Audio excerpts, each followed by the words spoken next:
Anthony, I would like to kind of hear your perspective, especially as someone who has worked not only on campaign or in the White House, but also kind of disavowed President Trump afterward. What do you think his legacy will be, and what do you think that impact might be on the future of the Republican Party and also just kind of the country in general? And we're talking about a lot of divide and how we can kind of bring folks back together. Well, I think this will certainly be his legacy. This will even eclipse the 13 million jobs lost.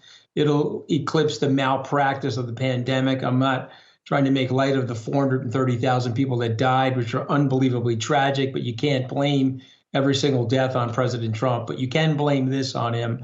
He'll go down in history once people have a moment to reflect on this as a domestic terrorist, as an insurrectionist, and this will be a stain on him and his family forever. As it relates to the Republican Party, they have an opportunity here to save themselves and to rebuild.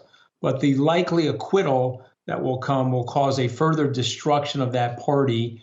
But what I will say about the country, which is what I like, and the optimism, is very bad for the Republican Party, but quite good for the American people, because laying out this case, there are 75% of the American people know where things stand. The president has 80% approval in the Republican Party. But remember, the Republican Party is only 30% of the registrants. So it's sort of 76-24 right now. I would make the case to your viewers and listeners that Donald Trump is a great unifier. He just happens to be unifying all of us against him. And so that will be his legacy. It'll be one that will be on the infamous side of the ledger in American history and American politics.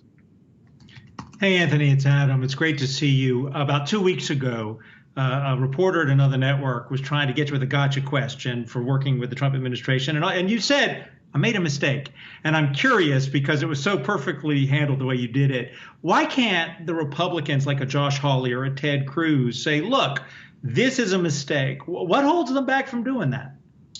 Well, some of what holds them back is that judgment. Obviously, the reporter that you were referencing coming hard at me, I supported Donald Trump, so therefore there's a binary thing, even though I took back my support and worked super hard campaign against him. And you'll remember, Adam, that I started that project about 2 years ago. So, for some people, it'll never be enough. And I understand that. But I think that's a resistance block.